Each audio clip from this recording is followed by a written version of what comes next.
e avisar.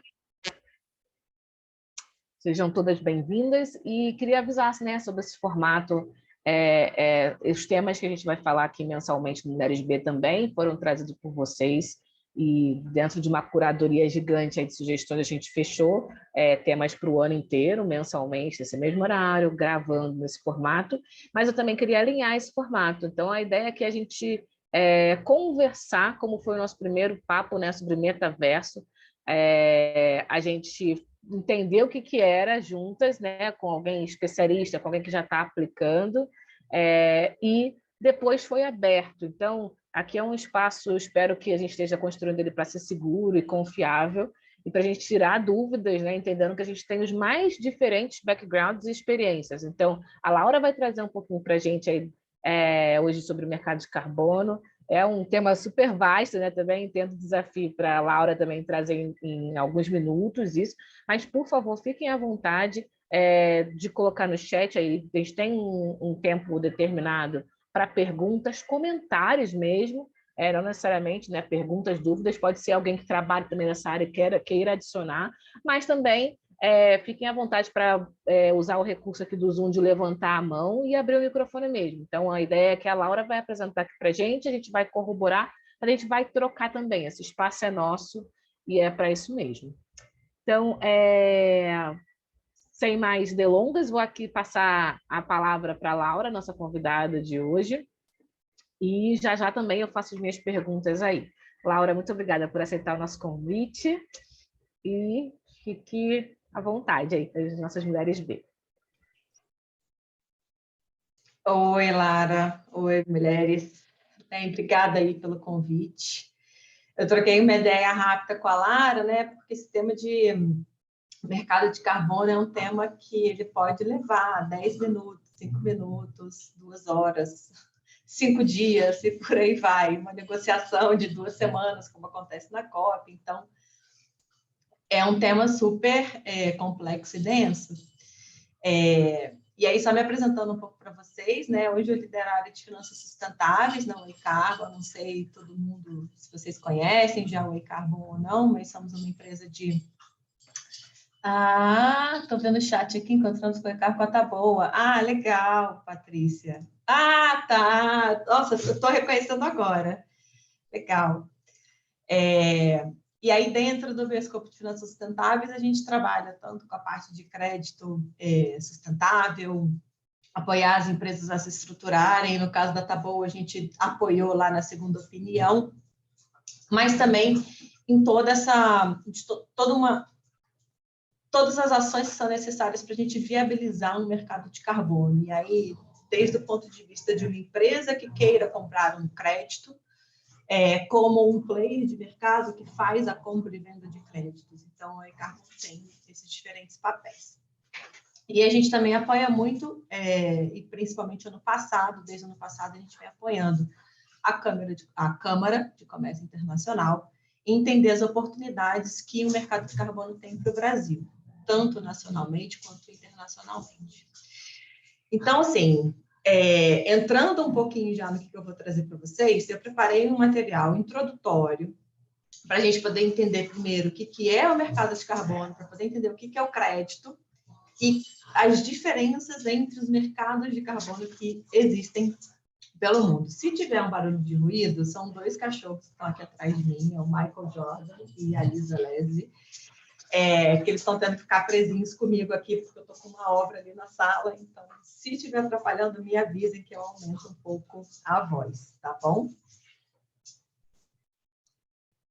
Vou compartilhar a minha tela com vocês, que eu montei uma apresentação para a gente ir seguindo, só para não esquecer de comentar nada com vocês. E eu acho que vai ter gente da Oi Carbon entrando aqui também. Para ver se eu consigo compartilhar só a apresentação. Porque dependendo da versão do Zoom, nas aulas que eu dou, vira e mexe, na hora que eu boto em modo apresentação, ele não vai.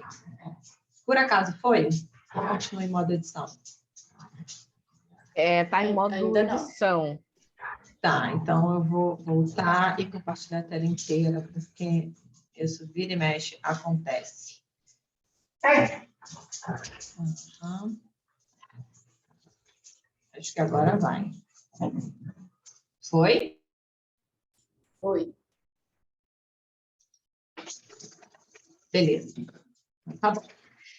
Então, começando aqui, da forma que eu estruturei a apresentação para vocês, 7 blocos de informação. Primeiro, uma breve contextualização do que a gente está falando quando a gente fala de preço de carbono. Depois, o que é o mercado de carbono regulado, o que é o mercado de carbono voluntário, qual é a diferença entre esses dois tipos de ambientes de comercialização. Depois a gente entra no mercado regulado, como ele é implementado. Depois a gente entra em como o mercado voluntário, como se desenvolve um projeto dentro do mercado voluntário.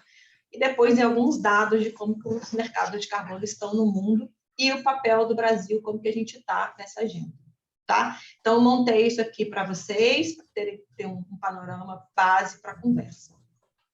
E aí, assim, como é uma conversa, fique à vontade para me interromper, porque vira e mexe, eu estou vendo que está aqui mudando o número de cores de 1 para 4 nas perguntas. Fique à vontade para levantar a mão, me interromper, perguntar, porque eu posso engatar aqui, sair falando e perder as perguntas do chat. A não ser que a Lara me interrompa aí, fique de olho no chat, a gente pode combinar isso também. Combinado, combinado. Tá bom. Então, beleza.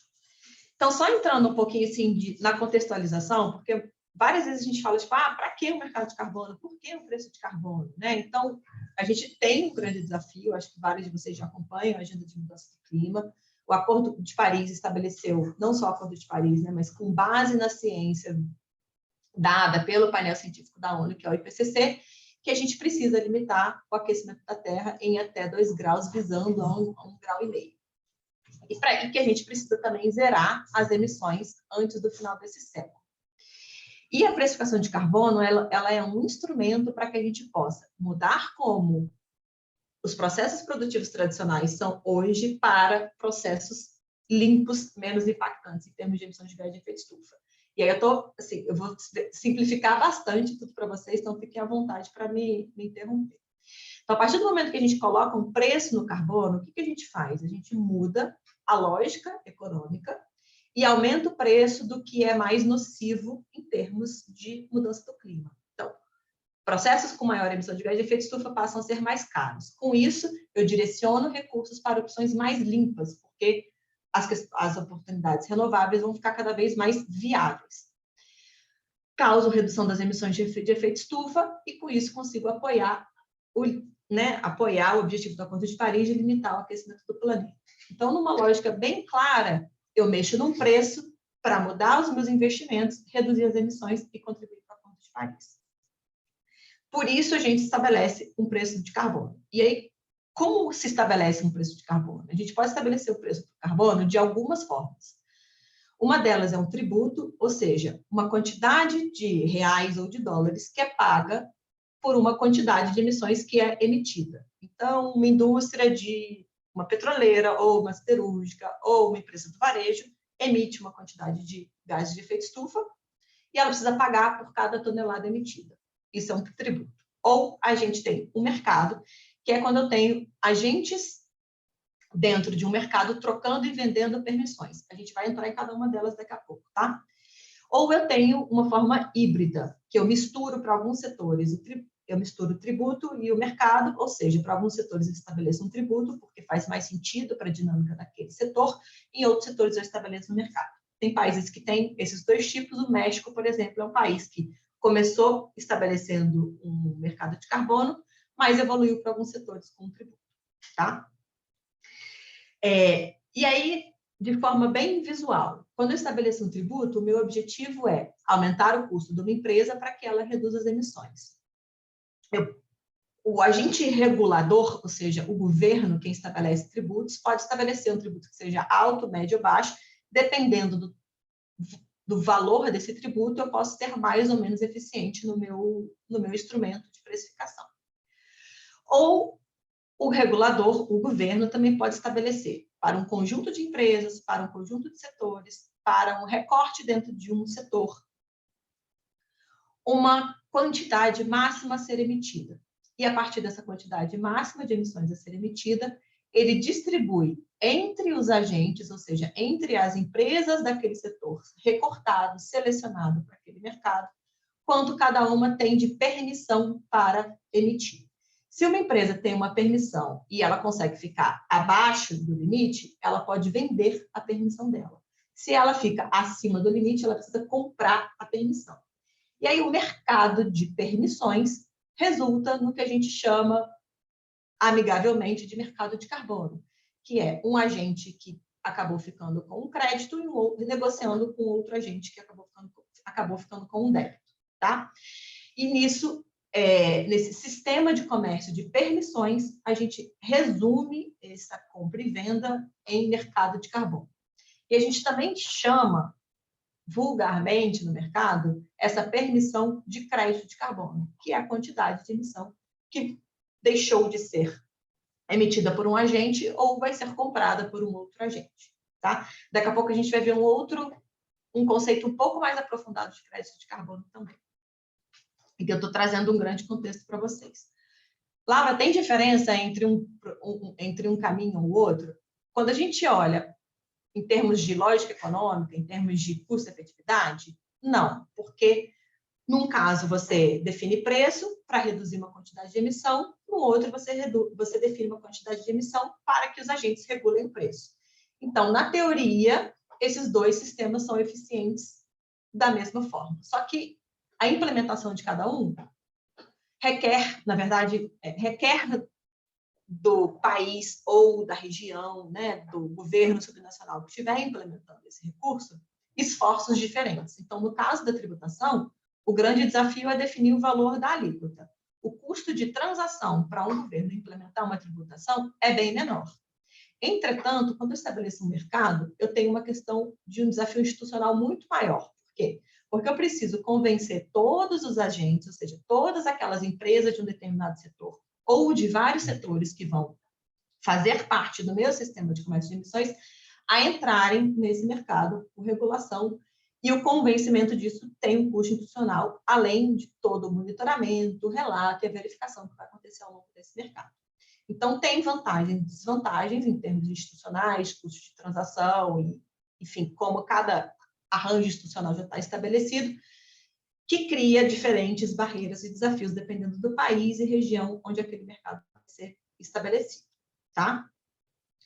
E aí, então, quando a gente fala de mercado de carbono, a gente fala de principalmente dois ambientes, um mercado regulado e um mercado voluntário. Quando eu falo do mercado regulado, estou falando o quê? Estou falando lá, eu estou esquecendo a parte de tributo agora, tá? Eu estou entrando só no mercado de carbono. Estou falando de um sistema de comércio de emissões, que foi ali o segundo caso que eu apresentei para vocês, onde eu defino uma quantidade que precisa ser definida e eu dou permissões para agentes desse mercado. Então, eu, governo, estabeleço um marco regulatório que vai regular como que esse mercado vai acontecer.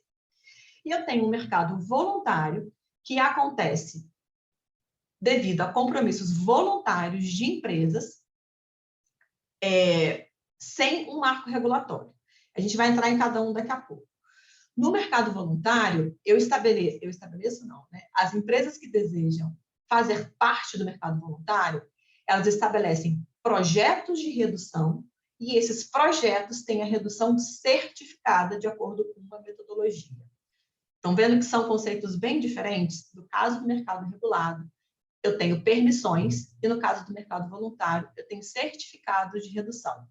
No mercado regulado, eu tenho o governo dizendo quanto eu preciso reduzir e quem precisa reduzir quanto. E no mercado voluntário, eu não tenho um agente regulador dizendo como que a redução tem que acontecer. Eu tenho metodologias estabelecidas, padrões diversos internacionais, que têm passo a passos a serem seguidas e que resultam numa redução de emissão.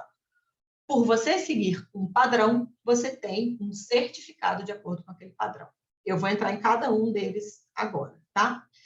Então, quando eu falo de mercado regulado, eu estou falando exatamente do marco do regulatório, um conjunto de agentes que têm uma obrigação de reduzir emissões. Ele é uma resposta regulatória. Então, a gente já tem mercados regulados estabelecidos pelo mundo, a gente vai ver alguns exemplos, mas só pincelando aqui. O mercado europeu, está estabelecido há mais de 10 anos. O mercado da Califórnia, Estados Unidos tem um mercado regional também, e a China estabeleceu 7 mercados subnacionais e está migrando, e está integrando esses 7 mercados para um grande sistema de comércio de emissões, um grande mercado regulado chinês também. Além disso, quando a gente fala do mercado regulado, a gente fala desses ambientes subnacionais e regionais que eu acabei de comentar para vocês, mas eu também falo de mercado regulado no âmbito internacional. O que eu estou querendo dizer com isso? Eu estou querendo dizer que quando eu olho para os marcos regulatórios do Acordo de Paris, do arcabouço da ONU, eu tenho um protocolo de Quioto que vigorou até 2015, quando o Acordo de Paris entrou em vigor. E esses marcos internacionais também passam a estabelecer um mercado regulado dentro do direito internacional. E aí, o que muda do mercado regulado? Onde eu tenho empresas negociando para o âmbito internacional. Muda que, ao invés de eu ter empresas negociando, eu tenho países negociando essas permissões, que, no caso, hoje, são dadas pelas NDCs, que são as metas que cada um dos países estabelecem voluntariamente para reduzir, tá? Então, entrando um pouquinho mais em detalhe no mercado regulado, quando eu falo de um sistema de comércio de emissões, onde eu estou comprando e vendendo uma permissão que foi dada pelo agente regulador, e aí só retomando um pouquinho do que eu falei também, né? Eu tenho um limite de emissão, que é estabelecido numa lei, num decreto, dentro de uma determinada região. A partir deste limite, eu tenho uma distribuição de permissões para aquelas empresas dos diferentes setores que estão dentro do meu mercado, que foram selecionados e definidos pelo agente regulador para estarem nesse mercado. E esses agentes vão poder negociar as permissões que eles receberem desse agente regulador, se eles cumprirem, né, cumprirem ou não cumprirem as permissões, tá? E como que aquele mercado regulado se conecta com o mercado voluntário? Dentro do meu... Eu estou com uma levantada, acho que você não consegue ver a Lígia, tudo bem? Não tem problema. Não vi. É só uma perguntinha no slide anterior, antes de seguir, acho que eu estou sem câmera aqui. Eu entendi aqui que a gente tem países ou empresas negociando os créditos ou as permissões. O que determina se é um país ou uma empresa que está negociando essas permissões no mercado regulado?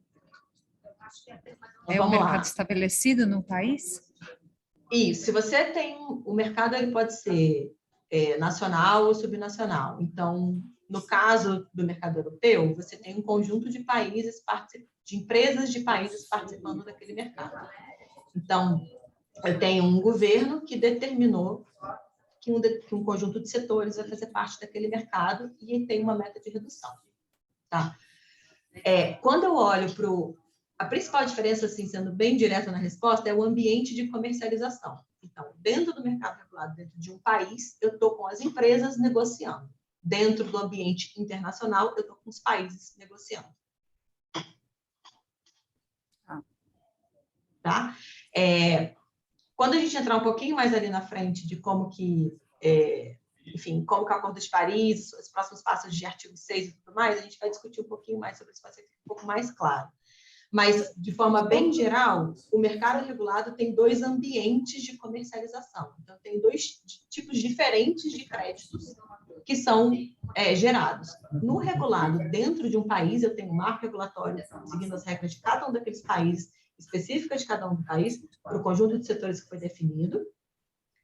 E o outro marco regulatório que eu tenho é o marco regulatório internacional, do Acordo de Paris, onde o país, como coletivo, tem uma meta a ser cumprida e entregar essa meta para a ONU.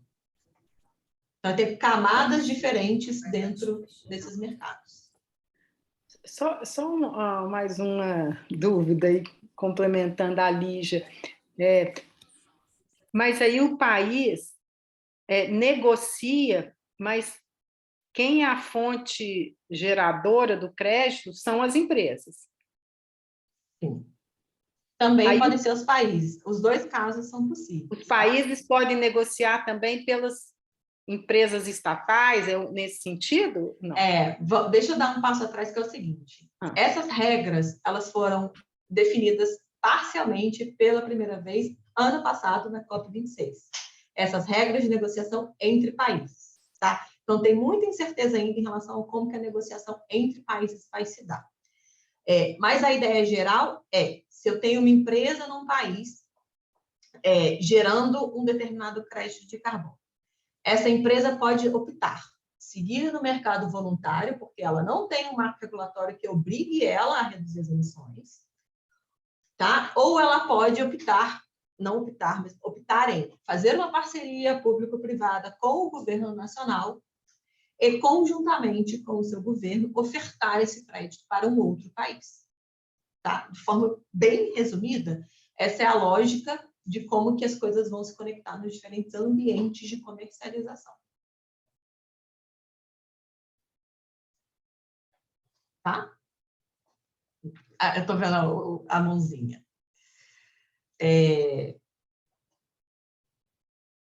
Beleza, então, assim, só retomando aqui, e aí eu ia passar para o ponto exatamente onde que o mercado regulado, dentro de um país, que reúne um conjunto de setores produtivos ou um setor produtivo único, isso depende muito de país para país e das emissões dentro daquele país, do perfil de emissões dentro daquele país, como que esse mercado regulado se conecta com o voluntário.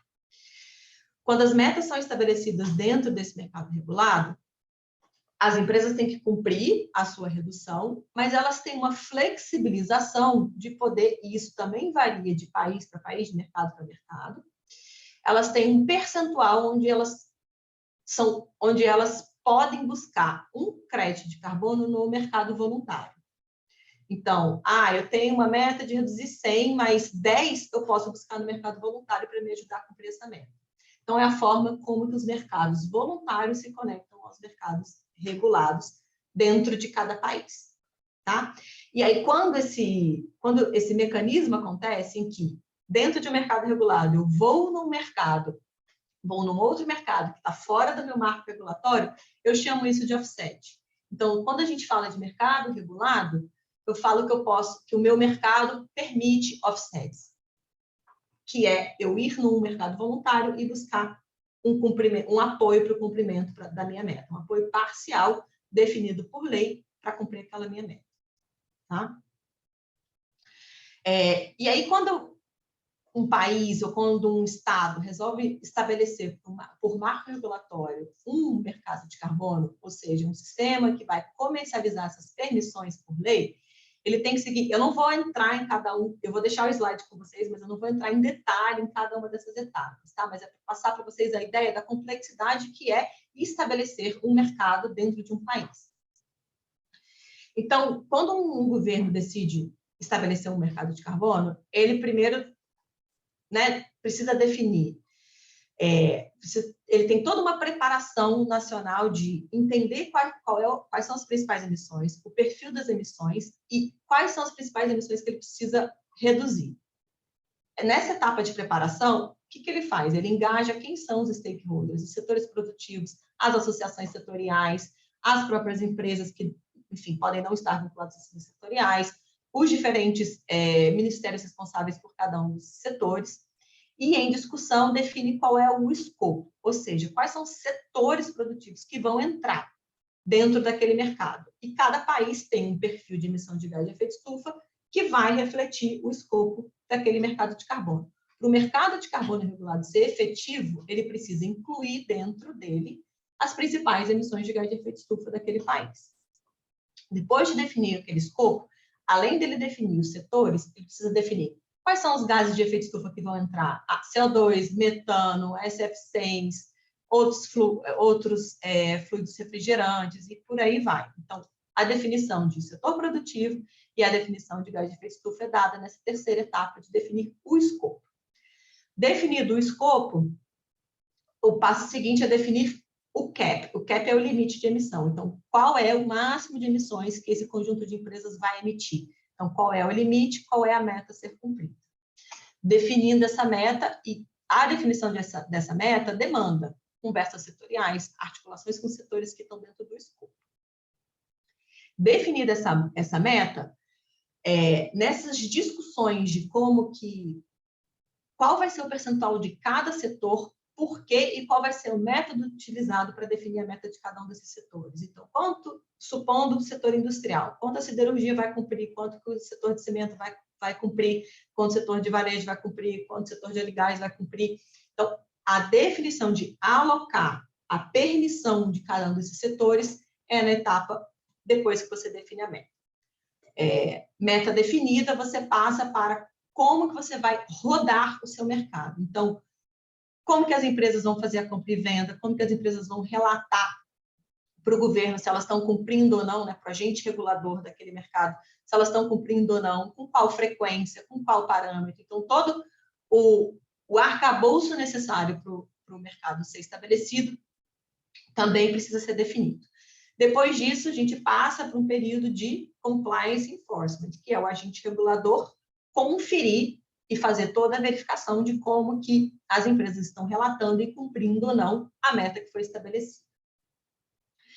Nesse momento ainda de estabelecimento do mercado, é definido se o mercado vai receber e considerar offsets ou não, que eu acabei de explicar no slide anterior. Então, o meu mercado vai poder buscar offsets em outro mercado? Sim ou não? Ele vai se conectar com o mercado de um outro país para também buscar offsets? Sim ou não? Então, isso tudo é definido e cada agente regulador precisa passar por todas essas etapas para ter um desenho de mercado de carbono completamente estabelecido. E aí, depois de definir se vai ter offsets ou não, ele também define se o meu mercado, supondo que São Paulo estabeleça um mercado de carbono e Rio de Janeiro, no Brasil, também estabeleça um mercado de carbono. Como que o meu mercado de carbono em São Paulo pode se conectar ao do Rio de Janeiro? Como que eu estabeleço que a permissão de um mercado está alinhada à permissão de um outro mercado? Então, todo esse alinhamento dos desenhos de mercados é feito nessa nona etapa de considerar esse linking, que é o linkage de um mercado regulado com outro mercado regulado. E, por fim, a partir do momento que você implementa, define todas essas regras, você precisa acompanhar e monitorar e revisar essas regras. Então, sempre todo o mercado precisa passar por um momento de revisão e de ajustes, tanto do valor da meta, se a meta foi baixa, se a meta foi alta, se a alocação das permissões para as empresas foi muito frouxa ou não foi frouxa, se o sistema de monitoramento está funcionando ou não. Então, essa etapa é super importante para poder fazer rodar esse mercado de carbono regulado, tá? Eu já falei aqui um pouquinho de cada etapa, então assim, eu não vou entrar de novo, mas aqui tem para vocês, depois eu compartilho a apresentação, o que cada uma dessas etapas significa na hora que você estabelece um mercado de carbono. E aí alguns exemplos, né? Então, trazendo um exemplo do mercado europeu. O mercado europeu já está na quarta fase, ou seja, a última fase de revisar tudo que foi estabelecido já aconteceu 4 vezes. Eles estão implementando a quarta fase do mercado. Então, nesse momento do mercado, ele já tem setores regulados que são de energia, indústria e aviação. Eles já têm gases cobertos que cobrem CO2, N2O e perfluorocarbono, não cobre metano, por exemplo. Então, cada mercado de carbono define esse desenho de acordo com o perfil do seu país e das indústrias daquele seu país. É um mercado que já estabeleceu multa para quem não cumprir a redução. É muito comum que durante os primeiros anos de mercado de carbono não tenha multa, mas conforme o mercado vai amadurecendo, sejam estabelecidas multas. É um mercado que no começo começou com a utilização de offset, ou seja, as empresas podiam buscar crédito de carbono no outro mercado para poder ajudar a cumprir as metas. Hoje não pode mais, então a ambição do mercado está ficando cada vez mais difícil de cumprir a meta. Ele define que todo o recurso, né, utilizado com essas multas vai ser reciclado para ser reinvestido em clima e energia. Então, tem várias regras que cada um dos mercados estabelecem para os seus setores que estão dentro do mercado. Então, aqui eu trouxe um exemplo para vocês do mercado europeu e trouxe mais um exemplo do mercado chinês também. Mas antes de entrar no do mercado chinês, eu queria só compartilhar também um pouco como que os preços variam dentro do mercado europeu. Então, esse gráfico, se a gente for pegar agora, na verdade, até 2022, eu não tenho ele atualizado, a gente já vai ver que O pico do preço subiu muito no começo desse ano, e com, enfim, a invasão da Rússia na Ucrânia, esse preço foi lá para baixo, e a gente está com esse preço lá embaixo agora, por conta de toda a crise econômica que está afetando todos os mercados, não só o mercado regulado de carbono. No caso do mercado chinês, eles selecionaram, para começar o mercado regulado, só o setor de energia e um único gás de efeito estufa, que é o CO2. Então, eu trouxe esses dois exemplos para vocês entenderem que, e se o Brasil estabelecer um mercado de carbono, a gente vai precisar estabelecer quais são esses setores regulados, quais vão ser os gases cobertos, quais vão ser os limites, se vai usar offset ou não. Então, todas essas etapas vão precisar estar nos decretos que a gente está vendo circular por aí nos últimos meses, tá? No caso do mercado chinês, ele permite offset, só que esse offset só pode ser nacional, não pode buscar de projetos fora da China, e ainda não tem multas. Então, só para vocês terem uma ideia das diferenças dos mercados regulados, tá? E aí, um pouquinho de como que os preços variam. Então, quanto mais novo o mercado, a gente tem observado que os preços são mais baixos até o mercado realmente estabelecer, e os preços começam a ficar, tanto as metas quanto os preços começam a ficar mais altos, porque as metas começam a ficar mais rígidas também, e o custo de reduzir a emissão vai aumentando. Entrando agora no mercado voluntário, fechei aí esse mercado regulado, tá? Entrando no mercado voluntário agora, que é o caso onde eu não tenho metas, definidas por um marco regulatório, eu não tenho uma obrigatoriedade legal de reduzir as emissões, mas eu tenho compromissos voluntários, seja por uma questão de corporate social responsibility, seja por uma demanda de investidor, seja por um alinhamento em relação ao Acordo de Paris.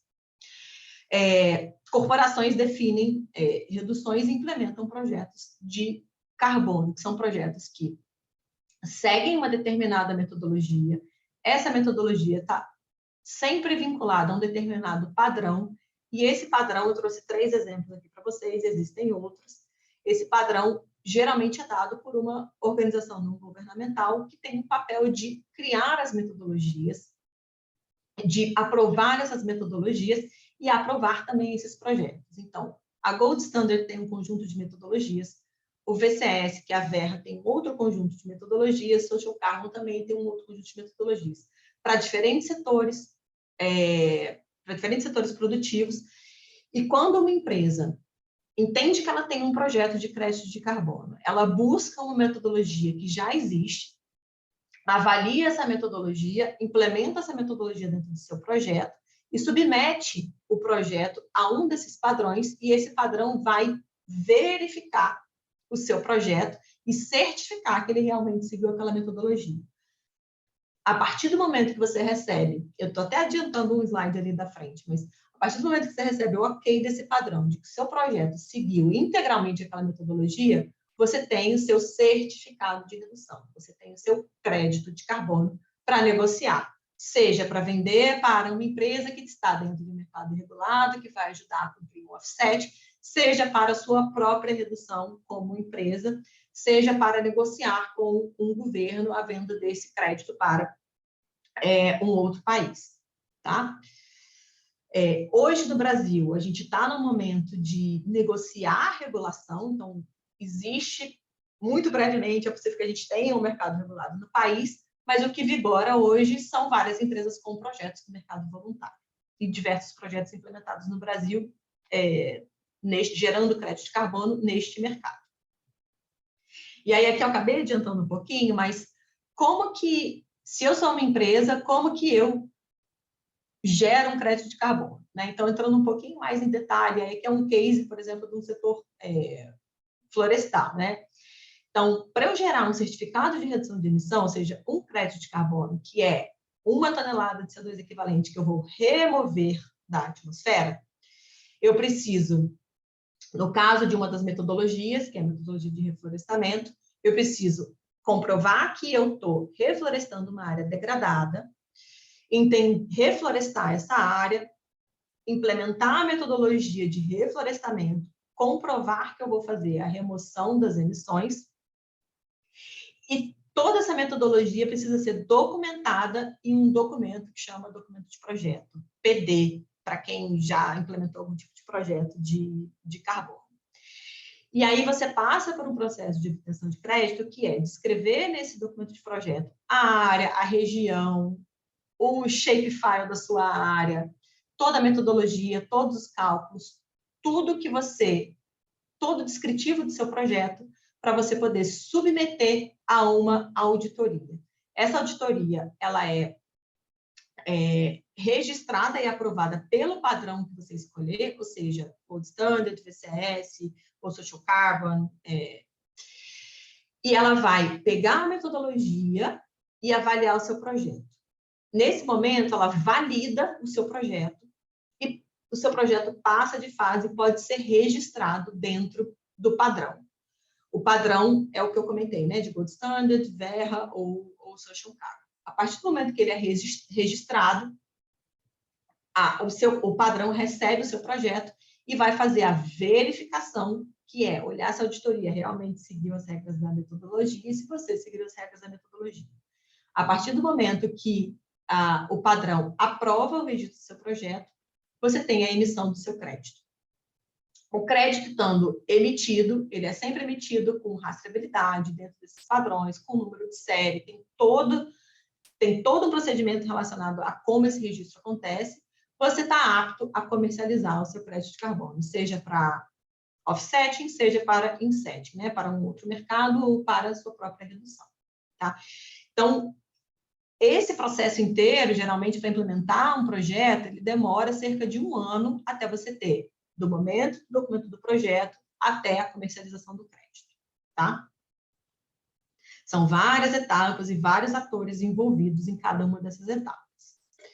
E aí, quais são os tipos de projeto que tem metodologia hoje? Tá? Só citando algumas para o agro, tem metodologia para manejo sustentável, redução do uso de fertilizantes, gestão sustentável das pastagens.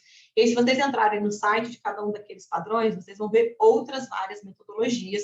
Dentro de manejo sustentável, tem também as suas diferenças. Para o setor florestal também, tem metodologias, tem pelo menos 3 metodologias diferentes.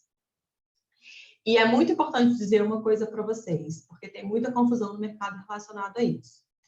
Projeto de energia renovável não gera mais crédito de carbono no mercado voluntário, tá?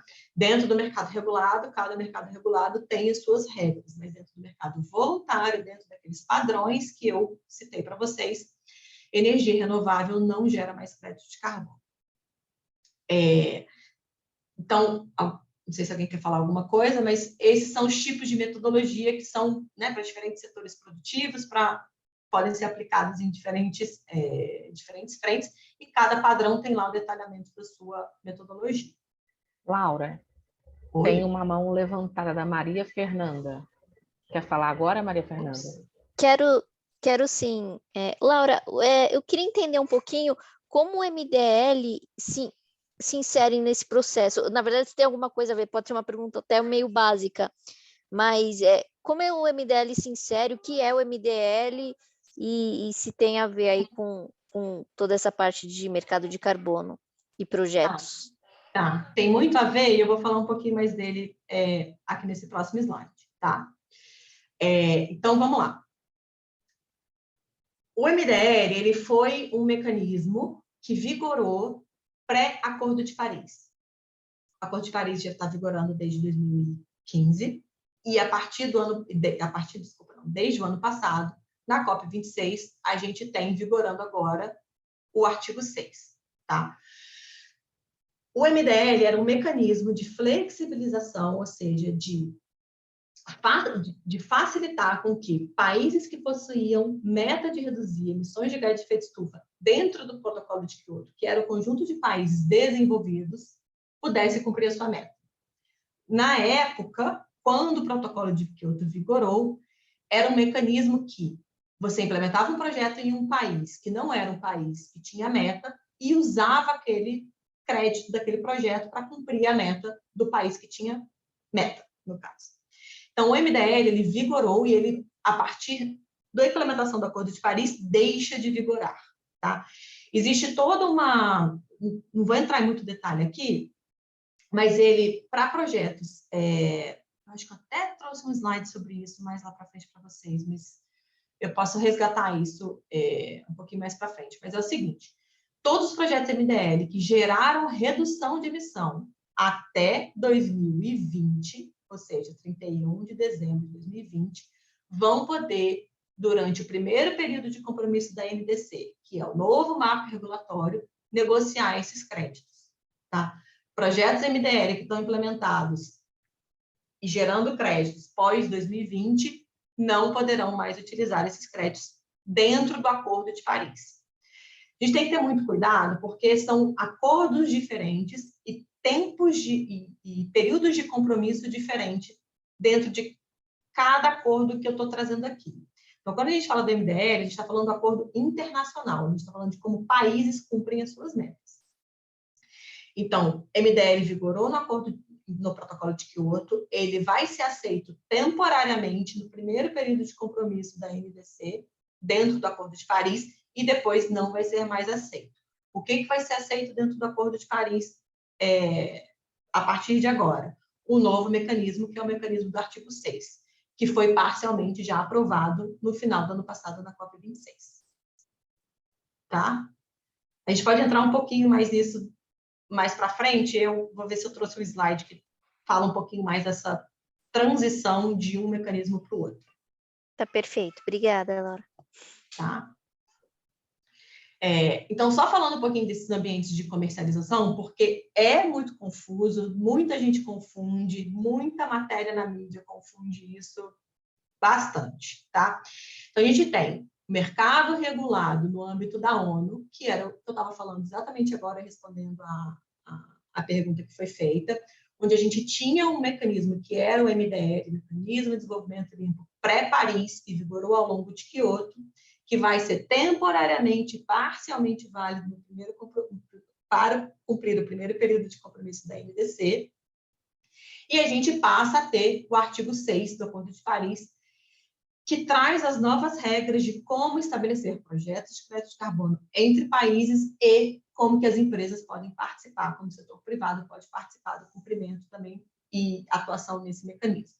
Tá? Além disso, a gente tem um outro ambiente de comercialização, que é dos mercados regulados subnacionais. No caso que eu trouxe de exemplo do mercado europeu, o mercado chinês, a Califórnia também tem um próprio mercado, dentro dos Estados Unidos tem outro mercado, e que é muito provável que o Brasil também tenha o seu próprio mercado. O México já tem, Colômbia está trabalhando para isso, Chile também já estabeleceu uma taxa e está trabalhando para um mercado regulado também. Então, tem vários mercados regulados já estabelecidos dentro de cada um desses países, e esses mercados regulados seguem todas aquelas regras que eu passei, os 11 passos com vocês lá no início da apresentação, lá no meio da apresentação, né? E, por fim, a gente tem um ambiente de comercialização, que é o mercado voluntário, que é onde não existe um marco regulatório e existe a implementação de um projeto de acordo com uma metodologia, seguindo um determinado padrão.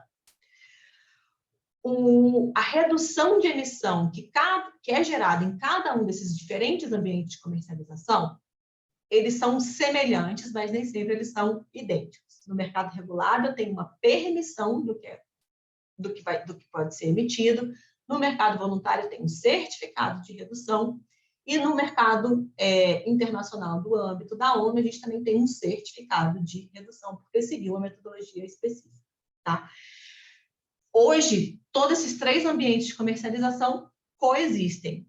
Existem algumas interfaces entre eles, que eu não vou entrar nessa complexidade agora com vocês, que eu acho que é muita informação, mas se vierem perguntas sobre isso, a gente entra um pouquinho mais, tá? Não existe nenhum tipo de limitação ou impossibilidade desses mercados hoje coexistirem, muito pelo contrário. A gente vê, com o desenvolvimento dos mercados, cada vez mais integração das regras desses mercados, com muito cuidado, muita transparência, muita rastreabilidade na contabilização dessas reduções, mas a gente enxerga que existe uma clareza na coexistência desses mercados. Alguém ia fazer uma pergunta. Isso, Laura. A Val tem uma pergunta e a Nicole também. A Val é do mesmo tema e a Nicole pode esperar, mas também vou aproveitar. Você consegue disponibilizar essa apresentação com elas depois? Disponibilizo, claro. Pode Obrigada, falar, Laura. Val. Laura, a minha dúvida é sobre, você comentou que energia renovável não é mais considerada, e quando você fala disso, no caso de logística... Dentro do mercado voluntário. Dentro do mercado voluntário, sim, obrigado pelo contexto. Mas a redução de emissões por conta de troca de frota no setor da logística, por exemplo, né? Está trocando a frota ali de diesel para elétrico. Isso você está dentro de energia ou é outra coisa? Não, já é modal, né? É um projeto Modal. de transporte, não é de energia renovável. Quando eu falo de energia renovável, estou falando de geração de energia. Geração de energia, não o consumo de energia para transporte, né? Isso. Tá. Isso, E uma isso. outra dúvida, você falou um pouco do processo de certificação no case florestal, ali uma média de 1 ano, e tem uma ideia de mais ou menos de custo, quanto que todas essas 6 etapas aí, o investimento, depende do projeto, qual que são os parâmetros para esse investimento de certificação? Depende muito, depende bastante do tipo de projeto, do setor, se a metodologia é existente, ou se a metodologia precisa ser desenvolvida, isso varia muito, tá? Mas fica de olho até setembro, a gente está fazendo um estudo agora com a Câmara de Comércio Internacional, e que a gente vai fazer um levantamento da média desses valores para disponibilizar isso publicamente. Então, muito provavelmente, finalzinho de setembro, deve ter um estudo lançado Ok, aí incluindo vai ter uma essa parametrização, informação, tá? o parâmetro dos preços. Referência, não é referência. parâmetro, é referência. Né? Obrigada, eu sempre corrigindo os termos corretos. Obrigada. Não. E tinha mais uma? Não. Sim, a Nicole. Oi, tudo bem? Eu posso fazer já, então, já vou pegar o gancho, porque tem a ver com a pergunta feita pela Val antes. Parabéns, Laura, tá muito legal a apresentação. A minha dúvida é específica, é bem específica, então eu vou pegar o gancho ali com a pergunta da Val mesmo. Por exemplo, agora tá para sair várias concessões de unidades de conservação no Brasil e já que foi discutido em alguns grupos sobre interesse das empresas que adotam a concessão, as concessionárias a estabelecer nessas áreas projetos de crédito de carbono, né? E aí tem várias vertentes, algumas mais óbvias seria de preservação, não conversão de ecossistema, ou melhoria no manejo, né? Ou desmatamento não planejado evitado. Então, não sei, estou aqui só imaginando. Para esse tipo, tu tens ideia, assim, referência de valores que seriam, e vocês fazem isso, e assim, até para eventualmente surgir necessidade de poder indicar vocês para fazerem esse tipo de trabalho? Nicole, sim. De avaliação desse tipo de viabilidade, né? Isso, a gente tem uma área de projeto de carbono na Unicarbon, tem um outro gerente que lidera o desenvolvimento desses projetos, né, do zero, então sim, a gente faz, e a gente sempre recomenda que, antes de seguir todas as etapas, faça uma análise de viabilidade inicial, para ter um go ou no go, e ter muita clareza dos riscos que estão envolvidos. Que é muito complexo mesmo, então tem que ter muita... E é muita grana também que envolve isso, então precisa ter certeza dos passos que vai dar, né? Sim, sim. E muitas vezes, por conta dessa complexidade, tem custos que são altos, enfim, envolvidos que acabam sendo altos, assim. Então, a gente precisa de um preço de carbono alto para poder viabilizar os projetos. Sim. Bom, então aguardar até setembro, outubro para ter essas referências, mas depois a gente pode também entrar em contato e indicar vocês para orientar melhor sobre esses passos, né? Sim, sim, sem dúvida. Legal, obrigada. É um escopo de trabalho que a gente, enfim, tem um time que toca aí continuamente. Obrigada. Nada. Tá, então, seguindo um pouquinho, só para vocês terem algumas informações assim, mais de contexto, eu não estou nem olhando o meu tempo, Lara, passei aqui, quase 6 horas, então aceleradinha. Temos já mais... Está acabando também. Uns 15 minutos. Mas para você tem 5, porque a gente queria abrir para, se elas quiserem comentar alguma coisa. Tá, obrigada. Vou dar uma aceleradinha aqui, que eu só trouxe alguns dados para vocês saberem como que sistemas de comércio de emissão, mercado de carbono e taxa estão distribuídos desenvolvidos no mundo, quais são os países que já têm isso implementado, a média de preço. Então, isso está disponibilizado, vocês vão poder olhar os slides depois. E esse site é um site que ele é totalmente online. Então, se vocês entrarem aqui na fonte, vou deixar as referências também, dá para navegar em qual é o preço de carbono praticado na Colômbia, no México, na China, na Indonésia, como que está a evolução em cada um desses países, tá? E aí, só para vocês verem também como que o preço de carbono, tanto no sistema de comércio de emissão, no mercado de carbono, quanto tributos, varia muito, de menos de $1 até $137 a tonelada de CO2. E os preços mais altos são sempre nos países nórdicos, que já vem implementando algum sistema, né, de precificação ou de mercado ou de taxa há mais tempo. A média acaba ficando um pouco abaixo dos $10, que são os países que estão implementando o mercado de carbono mais recentemente, tá? Então, só para vocês terem algumas referências também.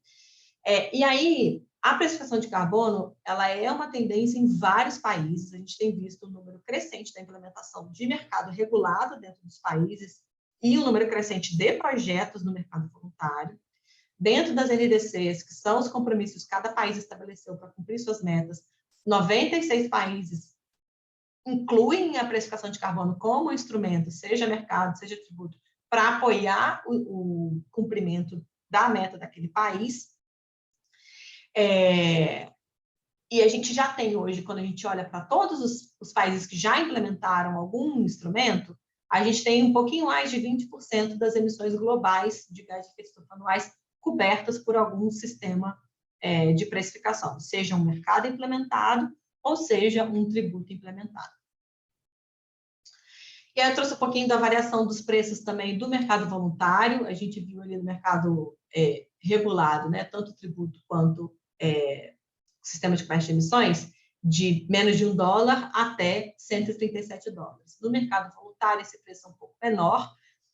Eu achei que eu tivesse adicionado o gráfico até 2020, mas eu acabei de ver que está até 2018. Mas na apresentação que eu for compartilhar, eu boto esse gráfico atualizado para vocês. Eu acabei de ver que está errado, porque o preço já deu uma subidinha, a gente já começa a ver o preço saindo de $3 para mais $5, $7 no final mais do ano de 2020, 2021. E a gente tem visto no mercado voluntário cada vez mais interesse por projetos de soluções baseadas na natureza, seja projetos de reflorestamento, de desmatamento evitado e conservação.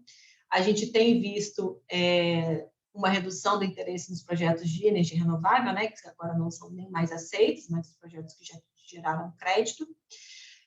E o gráfico deixa de forma assim, né, bem clara uma alta nos preços quando você tem um aumento que outro, protocolo de Kyoto vigente, e aí começa a ter uma queda até o Acordo de Paris ser efetivamente ratificado, porque foi toda a incerteza das negociações. Pós-Kyoto, desculpa, né, pós-Paris, não. E aí aqui também, traz um pouco os preços praticados por região. Então, só para vocês terem aqui uma ideia, né, América Latina, se a gente for colocar o preço médio praticado no ano de 2021 até o meio do ano passado, que esses dados são até agosto, a gente tem quase $4 a tonelada. Tá? E, por fim, um pouquinho, esse slide só resume um pouco, né? Olhando um pouco para o Brasil, vou dar uma acelerada, que agora já devo ter só mais uns 2 minutos, né? 1 minuto. O Brasil teve a sua primeira submissão de NDC, a primeira meta foi submetida, e no finalzinho do ano passado, na própria COP, e esse ano foi formalizada a segunda meta, a meta, na verdade, não segunda, mas a meta revisada de NDC do Brasil. Ela continua sinalizando a importância do mecanismo de precificação de carbono, do mercado regulado. E aí, quando a gente olha para o que o Brasil já fez em termos de estabelecer um mercado de carbono, a gente sabe, né, é muito claro que desde a Política Nacional de Mudança do Clima, lá em 2009, quando a política foi estabelecida, ela já previa um mercado brasileiro de redução de emissões como um instrumento para atingir a meta, que era uma meta da Política Nacional de Mudança do Clima. Essa meta já mudou na NDC, a gente não teve prestação de conta, não vou entrar nesse mérito agora, mas só para vocês saberem que o histórico de mercado de carbono, ele vem até um pouco antes de 2009, porque o Brasil foi um dos países que recebeu projetos naquele mecanismo do MDL, que que foi perguntado. Então, de 2009 para cá, a gente teve um projeto que foi o Partnership for Market Readiness, que é um projeto financiado pelo Banco Mundial, liderado pelo Ministério da Economia, que olhou para perfil de emissões dos setores produtivos no Brasil e qual seria o melhor instrumento para cumprir a NDC. E aí esse estudo foi publicado no final de 2020, em dezembro de 2020, ele foi publicado pelo Ministério da Economia, e recomendava um sistema de comércio de emissão sem especificar diretamente o setor produtivo, mas citando alguns subsetores da indústria que poderiam estar cobertos por esse sistema de comércio de emissão, que seriam setores de alumínio, ferro, gusa, papel e celulose, química, aço, cimento, cal e vidro. Tá? Desde então, o Brasil começou a discutir vários PLs relacionados a estabelecer um mercado regulado de carbono, a regular o mercado voluntário e algumas outras confusões. Tá? A última versão que eu vi desse projeto de lei, que eu acho que é o que deve estar circulando por aí até onde a gente tem acompanhado, e essas coisas estão mudando com muita velocidade. Então, o que eu estou falando hoje para vocês, amanhã já pode estar diferente, hoje de manhã já estava diferente, tá, gente? Porque o texto está circulando bastante. A ideia é que a gente passe a ter um sistema que registre no Brasil quais são os créditos de carbono do mercado voluntário, como um registro, não como um marco regulatório, né, mas para que se tenha transparência de quais são os créditos que estão sendo gerados no mercado voluntário no Brasil, mas que a gente também tenha um mercado regulado em alguns setores da indústria, que eu não sei dizer quais são exatamente, e aí eu estou falando indústria, mas na verdade alguns setores produtivos, porque não vai ser só, provavelmente pode ser que não seja só indústria, mas que outros setores como o agro também entrem dentro desse mercado regulado, tá? E aí, por fim, a gente tem aí, só fechando o panorama mais regulatório, a gente já tem uma política nacional de biocombustíveis estabelecida, ela é um primo do sistema de comércio de emissões que eu apresentei para vocês, mas ele não é um sistema de comércio de emissões, ele não gera um crédito de carbono, não é um mercado regulado, como eu expliquei, mas ele é uma política de incentivo a partir da geração de um crédito de descarbonização, que é o quanto aquele combustível reduziu em termos de emissão. Não é um sistema de comércio de emissões, porque eu não tenho agentes comprando e vendendo, agentes de um mesmo setor comprando e vendendo permissões. Tá? E aí, por fim, até foi feito numa das perguntas, a gente também teve Floresta Mais Carbono, que foi um programa que visa incentivar que os produtores tanto recebam pagamento por serviços ambientais, mas que também passem a gerar crédito de carbono dentro das áreas de conservação. E aí tem alguns pilotos que estão rodando com apoio do GCF, Fundo Verde do Clima, e existe todo um critério de elegibilidade para que aquela área possa fazer parte do programa Floresta Mais Carbono. E aí, por fim, era que eu ia trazer um pouquinho do artigo 6 e como que isso vai funcionar. Vou passar bem rapidinho e a gente libera para perguntas. Então, eu já falei bastante, né, quando a pergunta veio, mas só para vocês terem isso de uma forma mais clara. As regras foram parcialmente estabelecidas na COP26, ainda tem muita coisa que precisa ser definida na COP27, que inclui quais são os tipos de projetos que vão entrar nesse novo mecanismo do artigo 6, mas o que a gente sabe até agora é que os créditos poderão ser comercializados para cumprirem as metas dos países, das NDCs, e esses créditos são os créditos do MDL, do marco regulatório que vigorou pré-Paris, para o primeiro período de transição, para o primeiro período de cumprimento da NDC. Aparentemente, para o setor privado, a estrutura de submissão e aprovação de projetos nesse arcabouço ONU vai ser similar ao que foi o MDL, mas não temos muita certeza de como isso realmente vai funcionar. O que a gente tem certeza, e já ficou claro nos documentos publicados, é que as regras para comprovar o quão um projeto é adicional vão ser bem rígidas e vão precisar considerar todo o marco regulatório corrente de cada um dos países. Aparentemente, também, todo projeto que venha a ser negociado dentro do âmbito da ONU vai precisar ser aprovado pelo governo nacional. E, por fim, os registros vão ser, na época do MDL, os projetos eram registrados por 7 anos ou renováveis por mais 7 anos. E aí agora os registros vão ser de 5 anos, podendo ser renovados por 2 períodos ou um período total de 10 anos. Tá? Então, só para fechar aí, não sei se foi muito confuso para todo mundo, se deu uma acelerada, mas era um pouco do conteúdo que eu queria trazer para vocês. E aí, antes de falar obrigado, fechar o slide e abrir totalmente para a pergunta, tem uma coisa que eu sempre falo relacionada a estabelecimento de mercado de carbono, estabelecimento das regras para o mercado de carbono. Todo e qualquer mercado de carbono regulado que venha a ser estabelecido no Brasil, ele precisa refletir uma ambição real de redução das emissões. A gente não pode querer criar um mercado para simplesmente gerar créditos e esses créditos ficarem circulando entre os agentes, porque quanto mais eu circulo essas permissões entre os agentes e eu não efetivamente uso elas, a redução de emissão não acontece. Ela fica no âmbito da negociação. Então, é muito importante que para cada permissão, para cada crédito que seja gerado, a gente tenha uma aposentadoria, a gente tenha um uso para cumprir uma meta efetiva e monitorada, porque senão a gente não vai ter a redução de emissão, a gente vai ter uma especulação do preço dos créditos de carbono no mercado. Tá? Era isso, gente. Passei muito, Lara, do tempo? Não, agora a gente tem uns 14 minutinhos, né? A gente vai até 6h20, mas é isso, se tiver dúvida, se quiserem fazer algum comentário agora, para a gente ir trocando mesmo. Temos considerações, dúvidas?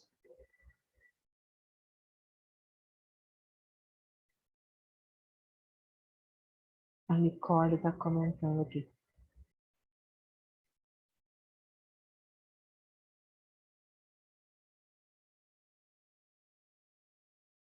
Deixa eu ver. 2 pessoas levantaram a mão. Fala, Val, pode abrir o microfone. Oi, Laura. Primeiro, de novo, parabéns pela sua apresentação, muito boa. Fiquei com vontade de saber mais. Mas eu queria voltar na questão aí, você falou do biocombustível no final, né? De como é que essa questão do transporte, se puder explicar um pouquinho mais como é que isso vai funcionar, essa troca de matriz aí do sistema modal. Ou que já está funcionando. Eu fiquei um pouco na dúvida se você está perguntando da política do RenovaBio especificamente? Do RenovaBio, isso. Tá. O RenovaBio é uma política de incentivo à produção de biocombustível, né? Então, o crédito de descarbonização, ele é emitido pelo produtor do biocombustível. A partir do momento que o produtor emite esse crédito, ele emite esse crédito para quem? Para as transportadoras cumprirem uma meta. Então, eu tenho agentes de mercado diferentes dentro desse mercado, né? Então, tem os produtores e geradores do biocombustível e tem as transportadoras. Então, é um mercado bem fechado dentro desses atores. As transportadoras têm uma meta de reduzir emissões e essa meta é cumprida pelos certificados de descarbonização emitidos pelos produtores de biocombustível como incentivo para as distribuidoras, as transportadoras e distribuidoras reduzirem a sua pegada. Dentro da política, isso eu sei de forma muito clara para o setor de transportes, ela também inclui outros tipos de biocombustíveis, então tem biogás, que também pode entrar, e aí a política se amplia além do que eu estou falando. O meu conhecimento está limitado a essa parte do transporte, que é o que já está operacional hoje, tá? E aí, esses certificados, esses créditos de descarbonização, eles estão sendo negociados pelas usinas, pelos produtores de biocombustível para as distribuidoras e para outras fontes. Essas outras fontes têm sido outros agentes que têm interesse de comprar esse crédito de descarbonização. Então, dentro da Bolsa hoje, quem quiser, se uma pessoa quiser comprar um crédito de descarbonização, ela pode comprar isso na B3. Tá, então é uma negociação... Para incentivar o mercado, mas ele não é um crédito que reduz a emissão, como um crédito de carbono do mercado voluntário. Então, eu fiquei nessa dúvida, por que ele não reduz? Porque, de alguma forma, você está tirando o carbono quando você está trocando, não? Porque são conceitos um pouco diferentes, assim. Então, quando a gente fala do crédito de carbono e conceitua a redução de emissão, a gente sempre fala do mercado voluntário em você seguir metodologias específicas. Quando a gente fala do crédito de descarbonização, a gente está falando de uma mudança no modo de produção do biocombustível. Tá? E são ambientes de comercialização diferentes também. Mas, assim, só de uma maneira mais simplificada para ver se registra aqui, né? Porque quando a gente está falando de um combustível fóssil, ele emite muito mais carbono ali, né, quando você está lá no veículo, do que o de um biocombustível. Então, ele já reduz por si isso, né? O uso do biocombustível, sim, reduz a emissão de gás de efeito estufa em relação ao fóssil. O crédito de descarbonização é exatamente esse conceito. Eu tenho uma redução redução de emissão de gás de efeito estufa em relação ao combustível fóssil. Pronto, Só que eu não tenho todo aquele aparato do mercado de carbono, e eu não tenho permissões onde cada agente negocia essas permissões. E eu consigo chamar isso de um crédito de carbono que vai ser negociado entre esses agentes. É um crédito de descarbonização que tem uma finalidade específica de cumprir a meta da transportadora. Tá bom. Vou dar uma pesquisada e depois eu entro em contato. Obrigada. Nada.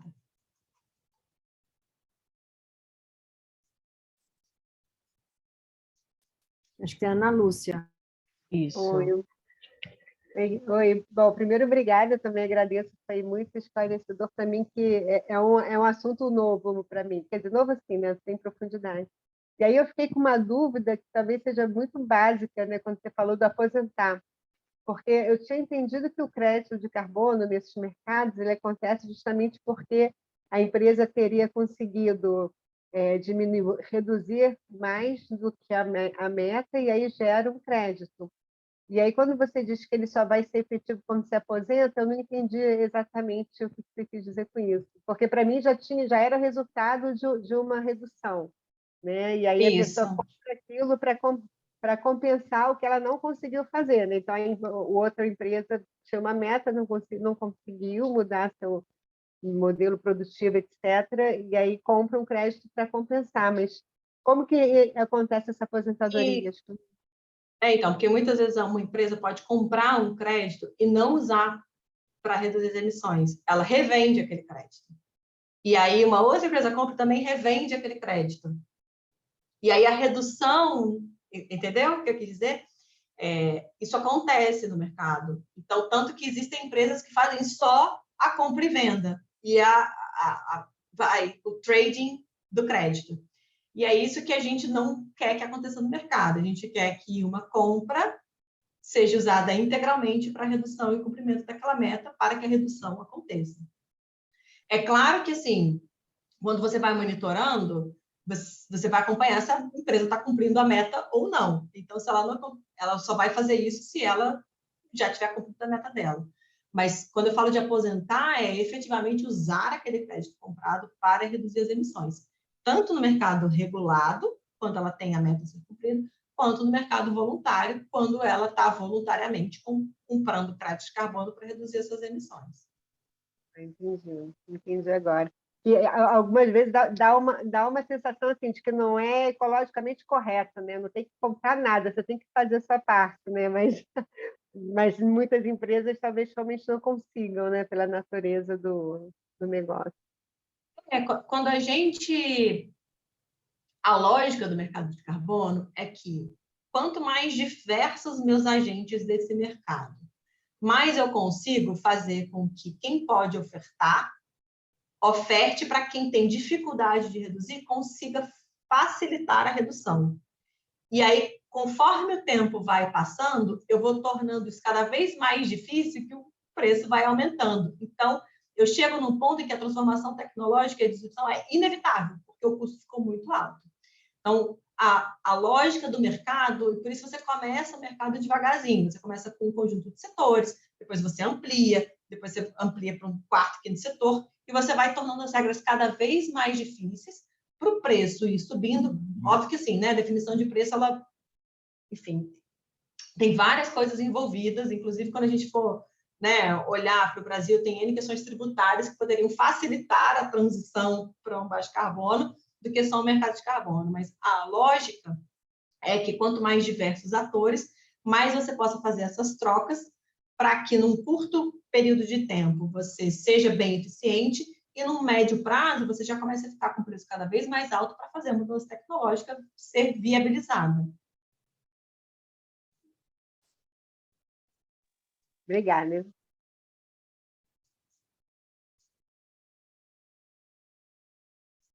Tá bom, tô dando um chat, tô vendo o chat aqui, então assim, espero ter ajudado vocês. O pessoal está falando, é uma aula, gente, porque assim, realmente eu dou aula de precificação de carbono em vários cursos, então eu estou sempre falando e acostumada às dúvidas que são semelhantes, tanto para alunos quanto parceiros.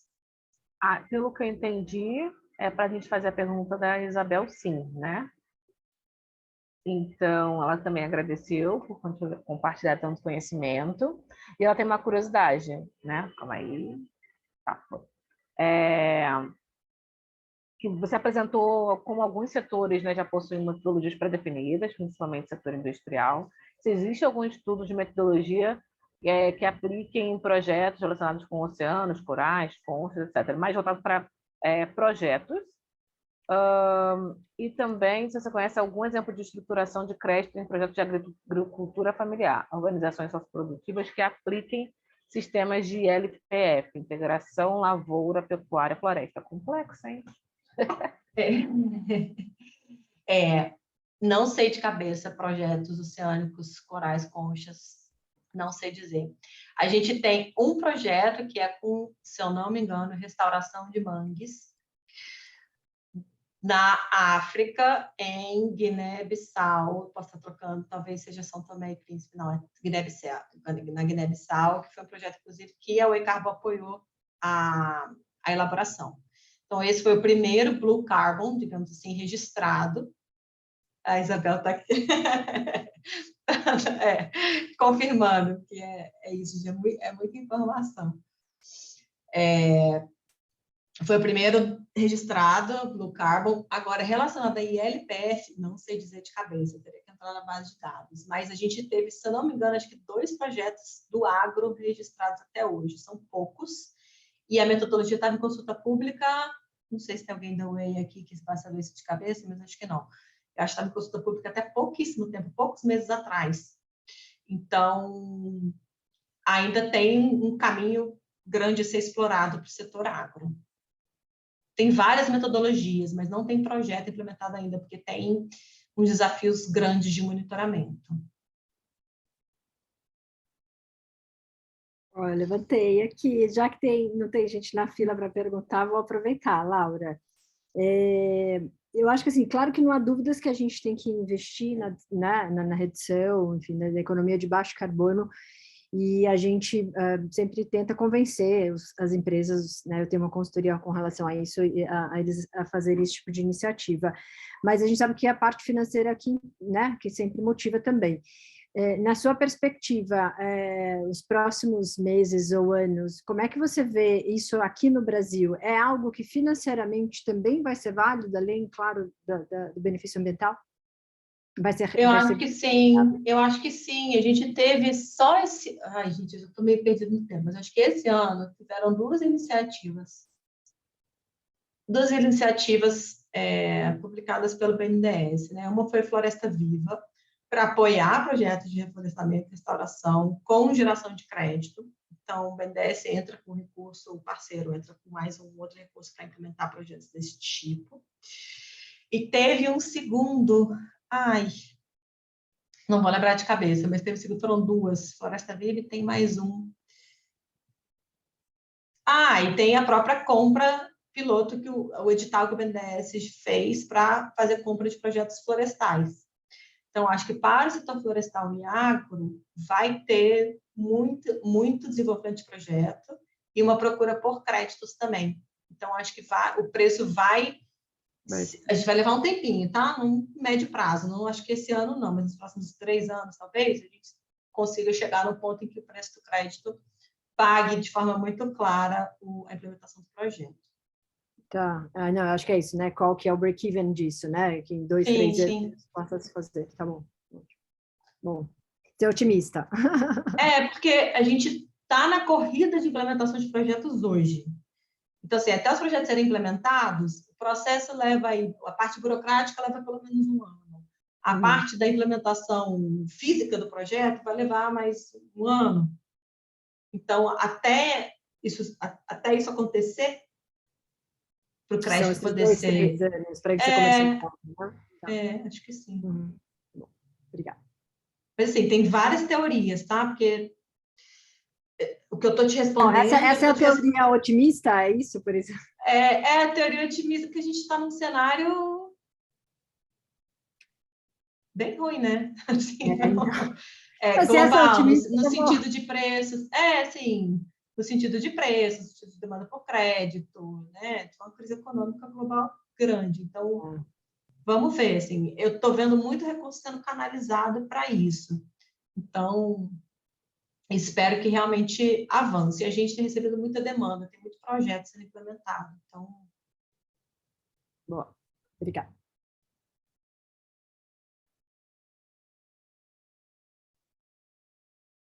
Gente, se não tiver mais pergunta, eu gostaria muito rápido só de saber quem é da onde, se a gente tiver um tempinho, assim, porque de onde vocês são, principalmente quem fez pergunta, se der tempo, Lara, se ninguém mais tiver pergunta.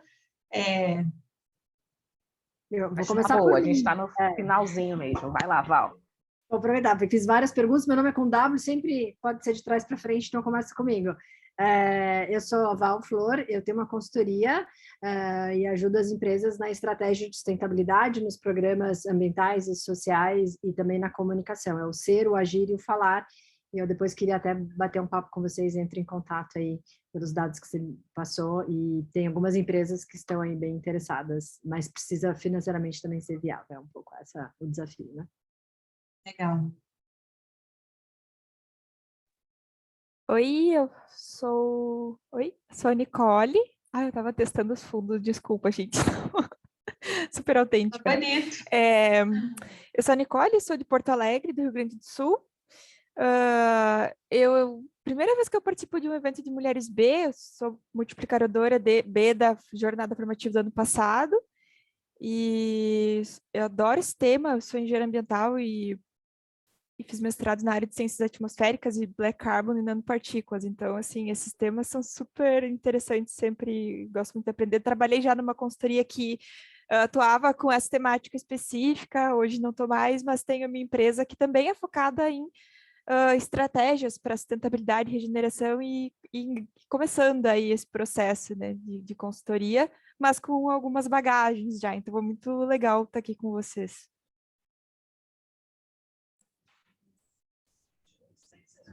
Pessoal, vou aproveitar para me apresentar, então, vou ter que sair rapidinho, horário de pegar as crianças, sou a Lídia Camargo, trabalho no Grupo Ultra, que é a holding da Ipiranga, Ultragás, Ultracarbo, então o mercado de carbono é super importante para a gente, e fui da Danone, então eu ajudei na certificação B da Danone durante os anos que fiquei lá, por isso até meu interesse aqui no grupo, né, e continuar na jornada B, onde eu puder estar.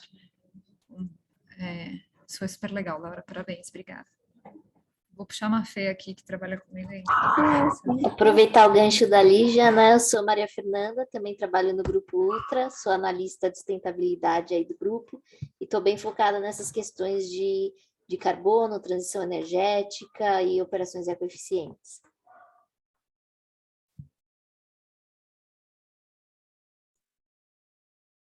Oi, pessoal, boa noite. Eu sou a Cláudia, sou da ICE e Co, é uma empresa B também. Nós somos uma plataforma de tecnologia, esse assunto está no nosso radar, mas infelizmente a gente ainda tem que postergar por falta de verba.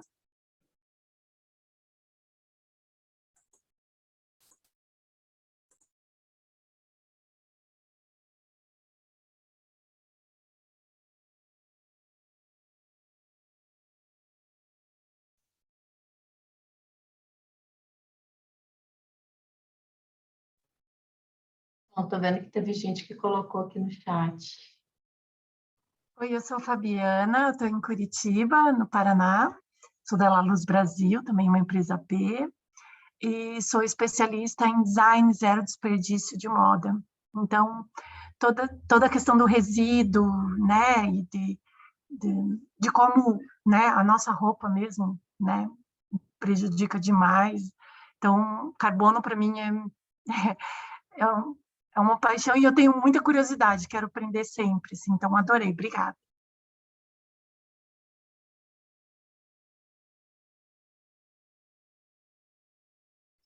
Falta alguém? Não. Ah, a Patrícia aqui, uma amiga. Está no Cerrado, na Serra dos Pinhaços. A Isabel também está falando aqui no gerente de projetos no IABS.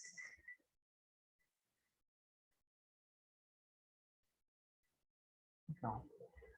Bem, está tudo salvo aqui, vou subir no YouTube também, compartilhar a gravação do nosso encontro, agradecer, que bom, fomos muitas mesmo, e as outras também vão poder acompanhar a gente com a gravação. Mês que vem tem mais, a gente vai falar, se não me engano, sobre saúde feminina.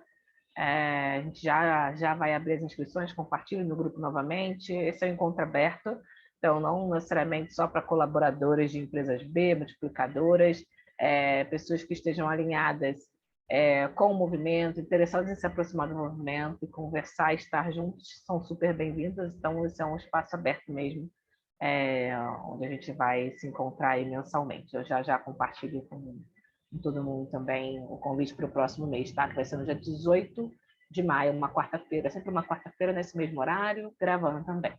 Então, até a próxima, super boa noite para todas e todas. Obrigadão, Laura. Até mais, gente. Tchau, gente. Obrigada a vocês. Tchau, tchau. Tchau, tchau.